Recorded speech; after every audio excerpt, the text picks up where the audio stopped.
Lero panyasa voice box mkulu wina akudandaula kunena kuti it's not fair kuti boma likweze misonkho imene ikuwadula anthu ogwira ntchito mboma omwe ndithu malipiro awo ndotsika ndi kale, yet maphungu a nyumba ya malamulo akakhala kuti apita ku parliament sitting allowance yawo imakhala ndithu mwina 3.5 million. Kuti chinabwino chinali chani munthu amene akulandira 3.5 million kumudulira ma allowance ake ndi cholinga chokuti boma lipeze ndalama loyendetsera mapulogalamu ena kapena kukweza misonkho ya munthu okuti salary yake ndiyotsika ndi kale. Titikale modzi pano panyasa voice box timvere mkulu amene kuti akuti bwanji pankhani imeneyi ndipo akamaliza timati musangochoka mutiuze maganizo anu in the comment section below pompano panyasa voice box. Hello team. Hello. Ineyo nimafuna ndiyankhule konkhani ya kutsitsa mali kukweza msonkho kumene anamuyikira civil servant. Kwa ineyo sindikuchilandira kwambiri. Not only the perspective yakuti mwina ndimakhulupirira my ideas achipani chanje. I'm out of that ideology.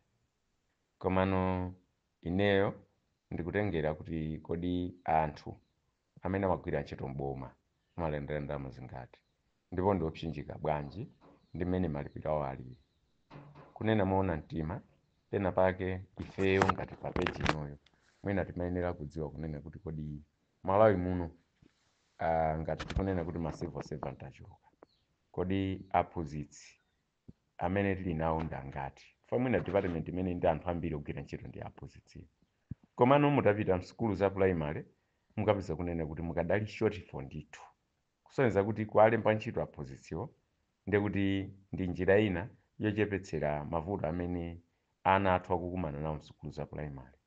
Choncho kuganiza kunena kuti aphunzitsi ndi ambiri tikungoyang'ana mbali imodzi koma aphunzitsi ambiri.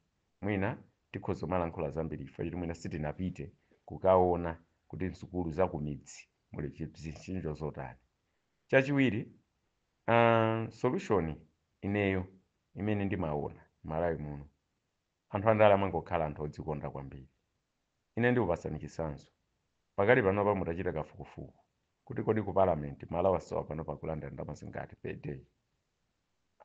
Amalandira ndalama ya units, amalandira house allowance, amalandira transport allowance, imene amapasa fuel malitazi kodi ndangati.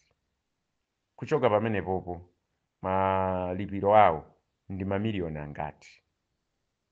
MP yemweyo kuchoka pamene popo muone kunena kuti kodi ngongole.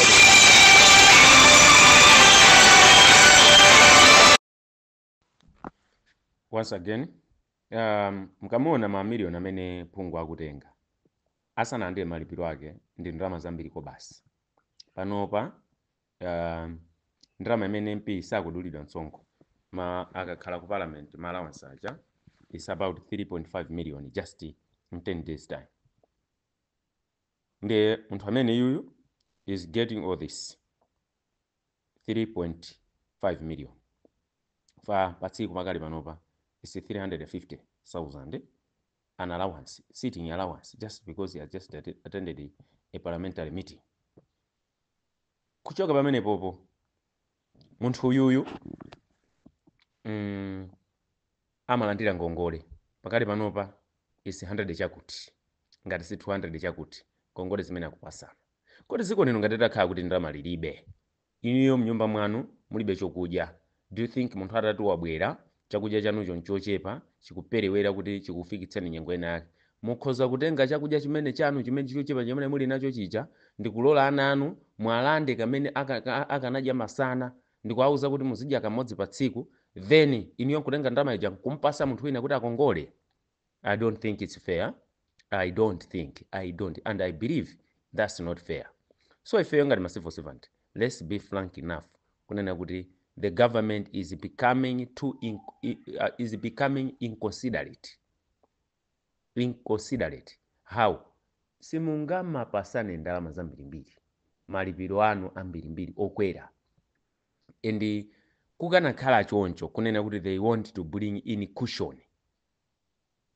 Iwo akananena kuti ma civil servant pakali panopa chiwerengero chakwera, ndiyebe ifeyo taona kuti tichepesa ndalama easy. Enu munthu ukulandira kale mamiliyoni ambiri mbiri ma allowance ambiri akanachosa ku mamiliyoni kodi ku parliament ukolata mapasa 100,000 a sitting allowance ikanakhala vuto. And do you think munthu akhoza kadya lunch ya 100,000 lunch? That's not fair. That's not fair. Koma no just because mwina anthu we believe kuti chinthu ichi nchabwino ife amene akuchichita ndi bale wanga. Dziko akapena skulu ya anthu imene anthu amakhulupirira kunene kuti sitingadzudzule kapena sitingapange kondemu chinthu icho chifukwa ndi wachichita ndi bale wathu kapena ndi munthu amene wakumpingo kwathu kapena wachipani chathu, dziko lathu satukuka. Kaya ndinu a MCP, kaya ndinu a DPP, kaya ndinu a Ford, kaya ndinu a UTM, ndekuti inuyo dzikolo simukulikhulupirira kunena kuti lisunthe kuchoka pamene lili kupita pa step yabwino, koma mukufuna kuligwetsa. Inuyo do you think kunena kuti kubweretsa maphunziro a skulu za primary za ku secondary za ulere, that's not fair. Simungakhale ndi quality education ku Malawi kuno ndi budget yaikulu kwambiri kunena kuti inuyo mungakhale ndi maphunziro a ulere ku secondary musapereke fees. Lelolo ndalama zimene zizakuzitolerasi cholenga ndichonena kuti atheketse program imene anayine nayo, koma imene jayo kani weititu suti ndi masomphenya amene waokhawa amene angakhala abwino zedi mdziko muno. Ayi, skulu ya primary ngati inalowa pasi ndi chifukwa chakuti skuluyo ikuyimbidwa ya ulere. Lero ngati timaona kuti ine ndimagwira ntchito ku Ministry of Gender, lero ngati timaona kuti kuli pressure ya anthu opanga apply za basale ndi chifukwa chonena kuti skulu yathu ya ku primary ana amangoyimba standard 1 ku nursery school ukafika ku primary kumaliza primary mapita ku secondary. Akapita ku secondary pamene kholo imakadzidzimuka tinawalanda udindo. Dziko linolo zinthu zogawa ndi zambiri kwa basi. Fetereza wa subsidy ulere mukumpasa munthu uyo mayi akangoyima kungokhala oyembekezera boma limakhala kuti lichite chine chilichonse kumpasa ma services amene ngodula komate free charge. Iweyo kuti ukufuna kuchita uhule kondo mboma lakupasa, iweyo ukufuna kulera boma lakupasa china chilichonse. So zinthu zimene zizi zikupanga promote moyo wokuti mwina tisamadzimve kukhala anthu oti tikhozokhala ndi kuthekera kumachita zinthu zina patokha. Zinthu za ulere zinachituka panopa tikukamba izizi na zana nali ku meeting ya Dodima kukambirana zokuti munthu yemweyo ampase ndalama, munthu ameneyu walandira subsidy, munthu yemweyu walandira akukalandira chimanga, munthu yemweyu mwana wake amapita ku school ulere ku primary ku nursery school apapa ayambanso kumapita ulere ku secondary school. Komanonso munthu yemweyu ndi amene boma lampangira budget kunena kuti apite ku chipatala ulere. Zinthu za ulere izi tikuononga nazo dziko. So amalawi pena pake let's be frank enough kuti ine ndikuona ngati kuti pena pake kachitulwe kathu ka zinthu tikuiwala kunena kuti tikufunika titachoka pati titafika pati, ende chifukwa chake mwina anthu timangowombera fiti mmanja. Koma ineyo chiganizo cha anthu naza chuma sichinandisangalatse kunena kuti afuna tidule misonkho pomwepo ifeyo malipiro athu ndotsika kale. Anthu kumalawi kunoko tilibe ndalama zokuti tikhozonena kuti umagwira ntchito mboma nkuoneka kuti ndiwe munthu pokhapokhapo. Ende chimene chimapanga promote kuba ndi maudani maofesi fa amene wagwira pa mphikapo amangofuna jekha fa kuti kunjako malipiro kulibe.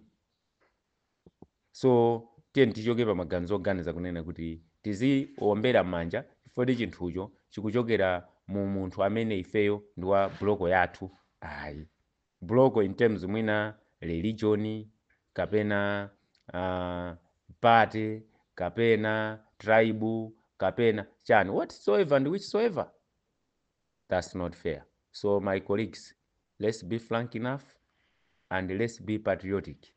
Zikalakwika let's condemn, zikakhozeka tiye ndiombereni manja, osachedwa asokombera manja tiziombera manja. Thank you very much. Good morning.